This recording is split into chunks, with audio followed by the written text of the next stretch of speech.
ছাড়বেন, প্রত্যেকটা সময়ে আপনার আমল নামার ডায়েরিতে নেক লিপিবদ্ধ হবে। কেন জানেন?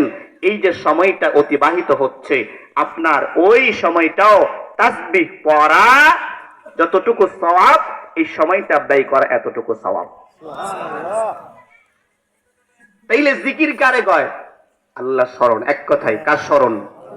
এই জিকিরে সব শামিল। গৃহস্থী করবেন, কৃষি কাজ, এনেও জিকির আছে। কেমনে? ফজরের নামাজের পরে ওই হাউরের ভিতরে কাজ করার জন্য বের হয়ে গেলাম, আবার আমার মনের ভিতরে, আমার মাথার ভিতরে ঘুরাইতেছে জোহরের আযান কোন সময় জানিয়ে দেয়। ওই যে ফজর থেকে নিয়া জোহরের নামাজের আগ পর্যন্ত নামাজের জন্য অপেক্ষা করলাম, কিছুই পড়ি নাই, কোনো তাসবিহ পড়ি নাই। এরপরেও এই সময়টা নফল নামাজের সওয়াবের মধ্যে লেখা হবে। কেন?